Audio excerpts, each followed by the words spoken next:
Bienvenue hein, pour le 10e anniversaire de la filière. On est très heureux avec Céline Lustrement, avec les différents coordonnateurs de centres de référence de la filière, de vous accueillir en famille hein, avec tout ce que ça sous-entend. Premièrement, aucune pression. Deuxièmement, beaucoup d'engagement. Et troisièmement, un vrai événement festif. Alors, vous avez vu que Céline Lustrement est très visionnaire. Elle a mis cette année un parapluie dans les sacs. Donc là, vraiment, je la félicite parce que c'était nécessaire. Et bravo hein, pour la prévision.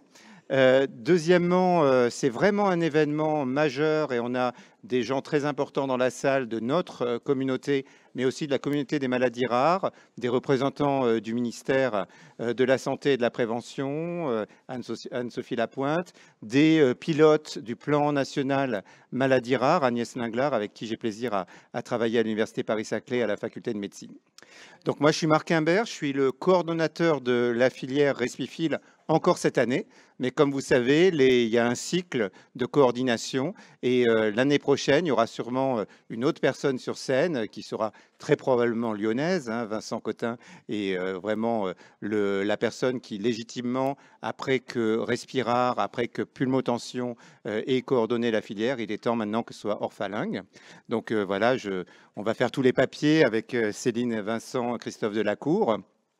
Et on espère vraiment pouvoir continuer tous ensemble à dynamiser cette filière, à en faire un objet unique pour un meilleur soin des patients, une meilleure coordination des soins, la connaissance voyage, les patients sont traités le mieux possible près de leur domicile.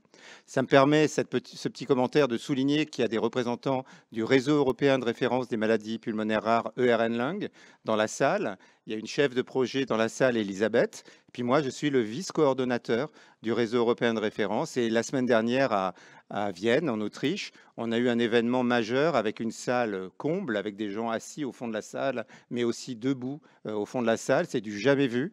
Et donc, on va dire que le côté maladie rare en Europe est vraiment maintenant d'actualité et une priorité. En Europe comme en France, c'est vraiment centré sur le patient, tout ce qu'on fait.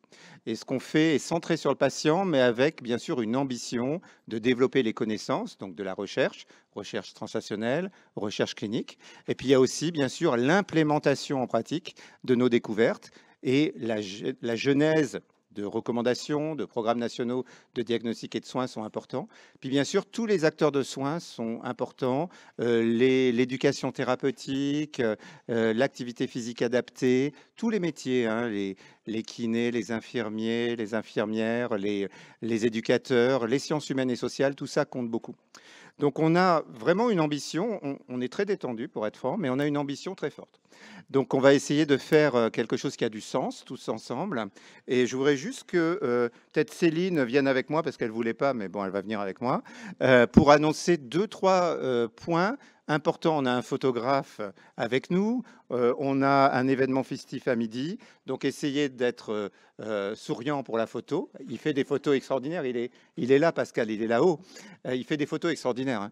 Moi, quand j'envoie des photos de Pascal aux États-Unis et quand je sors de l'avion, on ne me reconnaît pas. Hein. Donc, ça veut dire qu'il fait des photos mieux que nature.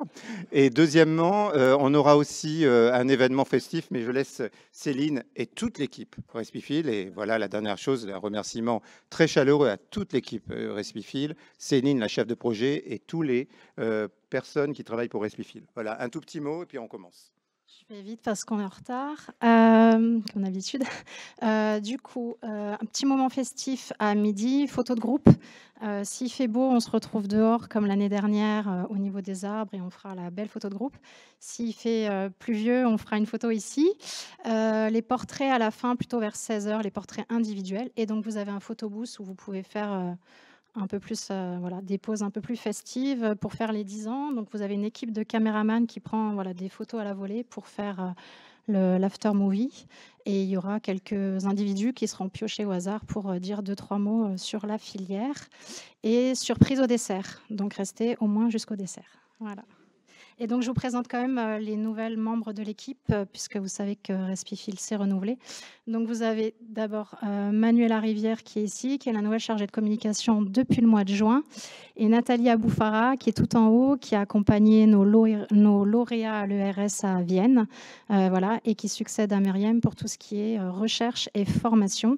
Et Sabrina est malade aujourd'hui, mais elle continue à faire tout ce qui est RCP et données de santé. Et je la seconde comme je peux pour les RCP. Donc, merci de votre bienveillance. Bonne journée à tous. Merci beaucoup. Et donc, merci à Olivier et ses équipes qui immortalisent cet événement par des enregistrements. Et comme ça, on peut garder ce qui a été dit et ça nous sert de source pour la suite.